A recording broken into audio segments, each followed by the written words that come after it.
Chapter 8. The Robin Who Showed the Way. She looked at the key quite a long time. She turned it over and over and thought about it. As I have said before, she was not a child who had been trained to ask permission or consult her elders about things. All she thought about the key was that if it was the key to the closed garden, and she could find out where the door was, she could perhaps open it and see what was inside the walls and what had happened to the old rose trees. It was because it had been shut up so long that she wanted to see it. It seemed as if it must have been different from other places, and that something strange must have happened to it during 10 years. Besides that, if she liked it, she should go to it every day and shut the door behind her, and she could make up some play of her own and play it quite alone, because nobody would ever know where she was, but would think that the door was still locked and the key buried in the earth. The thought of that pleased her very much. Living, as it were, all by herself in a house with 100 mysteriously closed rooms, and having nothing whatever to do to amuse herself, had set her inactive brain to work, and was actually awakening her imagination. There is no doubt that the fresh, strong, pure air from the moor had a great deal to do with it. Just as it had given her appetite, and fighting with the wind had stirred her blood, so the same things had stirred her mind. In India she had always been too hot and languid and weak to care about anything, but in this place she was beginning to care and to want to do new things.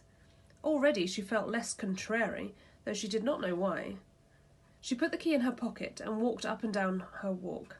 No one but herself ever seemed to come there, so she could walk slowly and look at the wall, or rather, at the ivy growing on it. The ivy was the baffling thing. Howsoever carefully she looked, she could see nothing but thickly growing, glossy, dark green leaves. She was very much disappointed.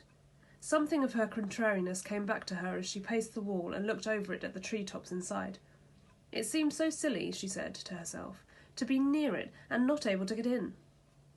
She took the key in her pocket, and when she went back to the house, she had made up her mind that she would always carry it with her when she went out, so that if she ever should find the hidden door, she would be ready.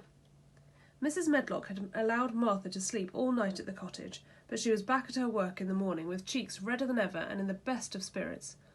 "I got up at 4 o'clock, she said. It was pretty on t' moor, with the birds getting up and the rabbits scampering about and the sun rising.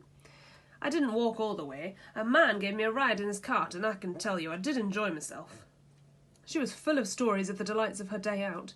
Her mother had been glad to see her, and they had got the baking and washing all out the way.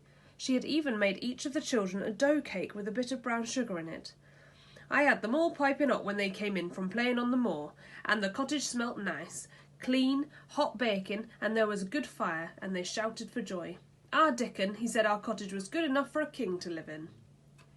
In the evening they had all sat round the fire, and Martha and her mother had sewed patches on torn clothes and mended stockings, and Martha had told them about the little girl who had come from India, and who had been waited on all her life by what Martha called blacks, until she didn't know how to put on her own stockings. "They did like to hear about you," said Martha. "They wanted to know all about the blacks and about the ships you came in. I couldn't tell them enough." Mary reflected a little. "I'll tell you a great deal more before your next day out," she said, "so that you will have more to talk about. I dare say they would like to hear about riding on elephants and camels, and about the officers going to hunt tigers." "My word!" cried delighted Martha. "It would set them clean off their heads. Would that really do that, miss? It would be the same as a wild beast show like we had in York once." "India is quite different from Yorkshire," Mary said slowly, as she thought the matter over. "I never thought of that. Did Dickon and your mother like to hear you talk about me?" "Why, our Dickon's eyes nearly started out of his head, they got that round," answered Martha. "But mother, she was put out about you seeming to be all by yourself like. She said, 'Hasn't Mr. Craven got no governess for her, nor no nurse?' And I said, 'No, he hasn't, though Mrs. Medlock says he will when he thinks of it, but she says he mayn't think of it for 2 or 3 years. "I don't want a governess," said Mary sharply. "But mother said you ought to be learning your book by this time, and you ought to have a woman to look after you, and she says, 'Now, Martha, you just think of yourself how you'd feel in a big place like that, wandering about all alone and no mother. You'd do your best to cheer her up,' she said, and I said I would." Mary gave her a long, steady look. "You do cheer me up," she said. "I like to hear you talk." Presently Martha went out of the room and came back with something held in her hands under her apron. "What does thou think?" she said with a cheerful grin. "I have brought thee a present." "A present?" exclaimed Mistress Mary. "How could a cottage full of 14 hungry people give anyone a present?"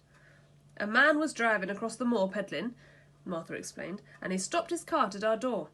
He had pots and pans and odds and ends, but mother had no money to buy anything. Just as he was going away, our Lisbeth Ellen called out, 'Mother, he's got skipping ropes with red and blue handles.' And mother, she calls out quite sudden, 'Here, stop, mister, how much are they?'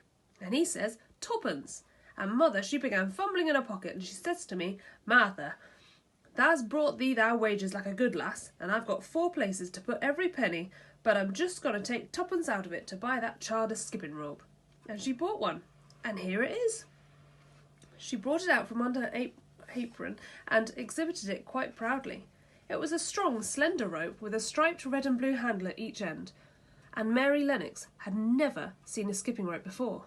She gazed at it with a mystified expression. "What's it for?" she asked curiously. "For?" cried out Martha. "Does that mean they'd not got skipping ropes in India? For all they got